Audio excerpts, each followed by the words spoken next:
In recent years, the term tankie has been circulated on the internet, particularly in liberal, progressive, and anarchist circles, as to describe so-called authoritarian socialists. Originally, the term was coined in the 1950s by the British Communist Party as to denote communists who supported Khrushchev's intervention in Hungary back in 1956. Nowadays, tankie seems to be a catch-all term, which can refer to anybody ranging from the most hardcore apologists for China, to people with sympathetic leanings towards actually existing socialism, to people who simply don't believe everything that the US media and State Department has to say about America's geopolitical rivals. Beyond that, the term has no real concise meaning, and to me, it just seems to be a way for left liberals and American exceptionalists to write off and denigrate people who have something positive to say about actual socialist countries and won't just dismiss them as state capitalism, authoritarian, or not real socialism because those states may or may not fall guilty of things that offend their moral sensibilities. In this way, people who use the term tankie, knowingly or not, are engaging in thought-terminating rhetoric as to silence the range of acceptable discourse on the subject. All of a sudden, one can't have a positive view about North Korea or China, otherwise they're a tankie, they're authoritarian, a state worshipper, etc. To add icing on top of the cake, sometimes these people will invoke horseshoe theory and associate so-called tankies with being like Nazis, since supposedly they like big government and mass repression. In this way, they associate Nazi Germany, the country which started World War II and the Holocaust, with the USSR, the country which ended World War II and the Holocaust. They do this, not computing that the values and thought of the Nazis is a great deal more homogeneous and in line with the liberal values and ideas of the United States and the rest of Western Europe, more so than they are with the values of the Soviets and the Chinese. The Nazis borrowed heavily from the Founding Fathers' concept of manifest destiny when carrying out their own version of it known as Lebensraum. At the same time, it was the communists, not the liberals, whom after World War II overwhelmingly went after ex-Nazis for their crimes and pursued persecution against various individuals for their affiliation with the Third Reich. On the other hand, the Western NATO bloc countries were in the process of absorbing former Nazi party members and integrating them into their intelligentsia, secret police, and political infrastructure.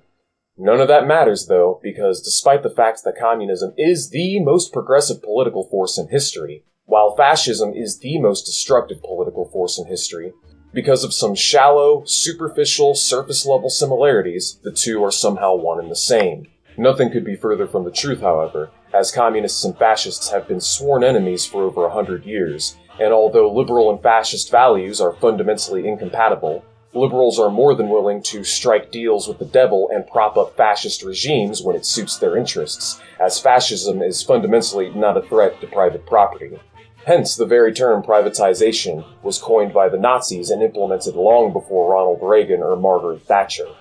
This is the reason why I hate the term tankie, because it's just a way for people to turn off their brains and not think or have deeper discussions about these complex political issues, which have been told by an incredibly jaded perspective by the powers that be, whom have the news media and intelligentsia on their payrolls.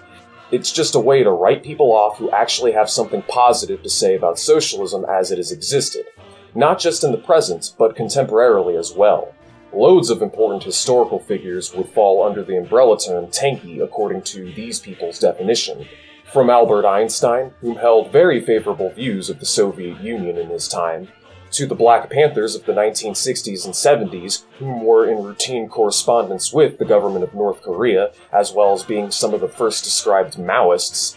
to presidents of South Africa in the 1980s, Nelson Mandela, to Eugene Debs, whom referred to Joseph Stalin as the Abraham Lincoln of his time back in the 1930s, to Helen Keller, to Anne Louise Strong, to a slew of other activists, journalists, revolutionaries, politicians, and deep thinkers alike. To write off so-called tankies as fringe lunatics and crypto-fascists also means to write off dozens of important historical figures who have all left a positive mark on the world for the better and have made their own contributions to the movement, just because they have positive things to say about actual socialist countries and their leaders. All these people, who encompass a large part of our history and have made the world a better place? Nope, they're just fringe lunatic tankies, right? It's ignorant, disrespectful, anti-intellectual, and dogmatic as well. You can't just write off centuries of important historical figures because you let your internalized biases on the subject supersede your objectivity. People have been trained and conditioned to think this way for so long that they now have a knee-jerk reaction to the concept of having a state-run economy which plans things and actually is designed to take care of people. This phobia of the state as some uniquely evil force which exerts all-encompassing control over people's lives, despite the fact that the public today is more overwhelmingly controlled, psyoped, and manipulated in the first world information age on a scale never before precedented in history. From tech giants collecting your metadata and browsing habits as to better tailor advertising to sell you shit, to the YouTube algorithm helping to get establishment politicians elected, to the news media perpetually lying to you about foreign leaders and their sovereign governments, to the mass surveillance conducted by intelligence agencies such as the NSA, to the dismantling of labor unions and organs of workers' power, the powers that be under the current capitalist system have the general public by the balls on a scale leagues beyond what any so-called communist dictatorships ever had. And all it took is for them to train people to think a certain way, believe in and act in ways which are counterproductive to the interests of workers and run in tandem with the interests of owners. Don't get me wrong, I'm not saying everyone's in on some grand conspiracy. That would be silly. We just happen to live in a heavily entrenched late-stage capitalist society which has penetrated and colonized every aspect of life to such a deep extent that it has given rise to liberal bourgeois values in the psyche of your average American and Westerner, that for the general public to break from the centuries of conditioning and indoctrination would take a profound miracle. The point of this video today is that the word tankie is invoked to describe people who are in favor of, quote, big authoritarian government, when in truth, we're in favor of a worker state designed to facilitate the interests of the proletariat and protect the revolution until the final construction of communism. When the powers that be fearmonger about the tyranny of big government and state oversight, what they're really railing against in the abstract is democratic oversight from the workers from below having any sort of legal say in the way that the economy functions. On the other hand, there's also the hypocrisy which underlines this worldview, as the liberal powers that be are more than willing to heavily utilize the government to preserve capitalism and secure greater profits at the expense of everyone else when it suits them. From the 2008 subprime mortgage crisis bailouts, to the 2020 CARES Act and the endless money printing, to the austerity measures imposed on the general public. It's rugged individualism for us, but rigorous state involvement and regulation for them. And if there's any other example which comes to mind which beautifully outlines how the ruling class are more than willing to violate their own principles of markets and free trade and utilize the state when it suits them, one needs not look further than the sanctions that it imposes on third world countries all across the planet, barring these nations from participating in global trade as a means to punish them and make them suffer for not kowtowing to the interests of global capital. From Iran to North Korea to Cuba to Venezuela, etc. But again, despite the hypocrisy, this freedom of the individual meme persists because it serves the interests of the ruling class for people to think in such myopic ways. And so, to wrap all of this up, and to summarize, I have some advice for you, viewer. If you're one of these people who unironically uses the word tankie, just stop.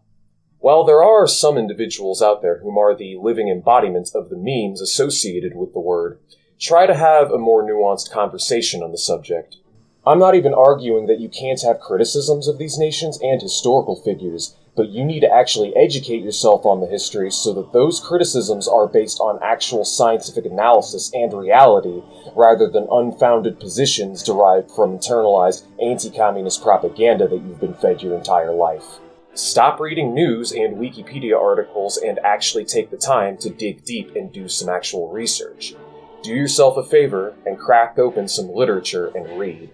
I've included a long list of PDFs in the description below just for you. And if for whatever reason you're averse to reading, channels such as mine, Jason Unruh, Socialism for All, The Finnish Bolshevik, Hakim, Benji, and many others like us exist out there to help accommodate and provide some degree of supplementation. Just remember, YouTube videos alone, while helpful, are no substitute for actual deep research. So on top of that, join my Discord, as there are plenty of resources and people around that are willing to help you out. But you've got to be willing to learn and improve, otherwise you're just arguing in bad faith. I know, it's a lot of hard work, but you'll be better off for it. And I promise you, once you have read enough, once you've studied the history and the theory to a deep enough extent, in time, you'll find yourself agreeing with these so-called tankies more so than you once thought.